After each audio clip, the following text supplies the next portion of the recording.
Hey tubers, welcome back for another adventure. You know, one of the things I love to do is travel about and find some cool stuff. And this thing here is an instrument gauge from a boat.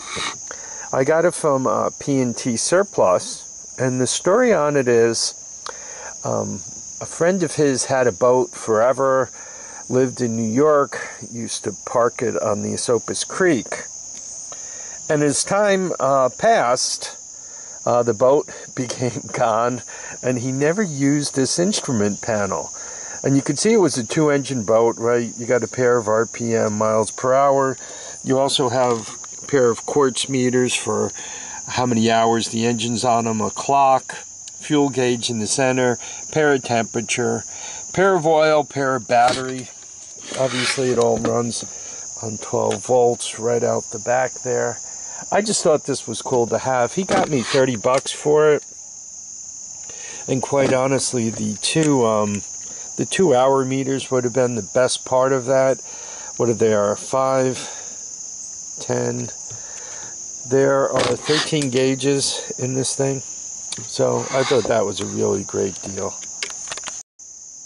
This is the second thing I got from P&T Surplus. He would normally charge $6 for it. He threw it in for me. When I was a kid, I kind of grew up in Emerson, New Jersey. We moved there when I was a toddler, and we moved out just before my teenage years. And one of the places I used to haunt with my buddies back then, right, Glenn and Gregory, Evans, Richard, there was a telephone company depot. I guess it was known as Ma Bell or Bell Telephone back then. It was like one telephone company, not a bunch of these little things. And there was a place that at the depot, they had these 55-gallon drums. It was before the days of dumpsters and so forth. And we used to always kind of sneak in, and the gate would be open, but, you know, there was a fence around it. And we used to sneak in the gate, right? We didn't go over the fence, and try to make it to these 55-gallon drums where they would keep this. And if you found a length of wire 10 foot long with, you know, with all these copper filaments or mini wires in it, or whatever you want to call it, conductors in it, you would have just been a winner. We used to use this wire to make all kinds of things. We used to wrap electromagnets with it. You know, you wrap this around a piece of steel, and you hook it to a battery, and you get a magnet. Then we learned how to make buzzers out of it, and we kind of made bells.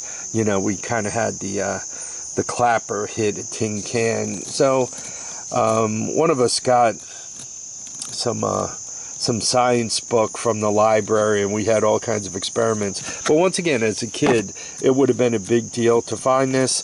So to some extent, I got it for nostalgia. From another extent, I'm always after different conductor wires for hooking things up so that I can troubleshoot later. Anyway, there's that. And the last thing I got from P&T Surplus was, I don't know, I guess it would be called vinyl. It's like a fake leather. This came from the same guy he got the boat gauges from. It is 52 inches by about 12 feet. I gave him $30 for this also. Basically, I gave him $60 for the 3 items. And you guys could see it's kind of textured like a fake leather. I was thinking it would be good for all-terrain vehicle seats. There's a lot of it here. ATV, I have a YouTube buddy, ATV Seat Exchange. What I'd like him to do is let me know if this is any good for seats. I mean, it looks like it's good. I think it would be great. He bought it for a boat. I don't know if he was going to make a vinyl top for his boat, you could kind of tell his boat had two motors. I would think that he was more going to use it for upholstery on the seats. And that's what I think it's good for. I mean, as I'm kind of pulling, it stretches a little bit. Once again, it's got that texture to it.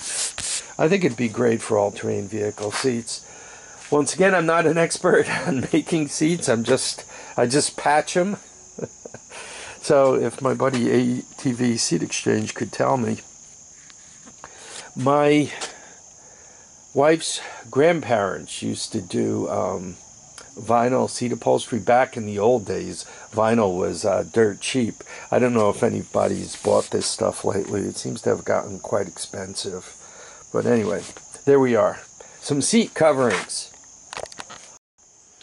And the last item I've gotten recently, a buddy of mine does clean outs. My buddy Charlie, typically he'll get a call from a friend of his wife, and unfortunately his friend has passed on. Charlie's a little older than I am, and he hung out with a bunch of guys who were a little older than he is, and unfortunately a bunch of them smoked. So if you're a smoker and you get into your 70s, sometimes you don't need your junk anymore. You don't need all your toys anymore. Anyway, he found this Triplet Meter. This thing is so old, it uses a 1.5 volt battery, and it uses a 30 volt battery. Normally when they use a 30 volt battery, it's because they're using some kind of vacuum tube situation to amplify things. So this is an old timer. Just to give you an idea, if you look, manual, only 50 cents, just the way it was printed, the way it's written and so forth. These old meters, these old survivors, are getting harder and harder to find. And this one really wouldn't go under the land of perfect. At some point, it must have taken a spill, so it has the little boo-boo there. I gotta get it opened up and check inside to make sure the batteries didn't leak. But I really first put my hands on these up at college, up at Clarkson. Clarkson used to get a lot of surplus from General Electric back then. Clarkson was kind of sponsored by General Electric, so there was like a lot of this stuff around. The time I was up at Clarkson, the early 80s, there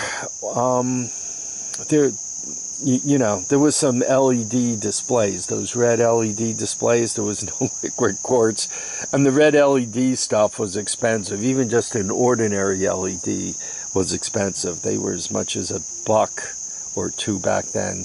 The Radio Shack assortment pack of defectives, I think, was $2.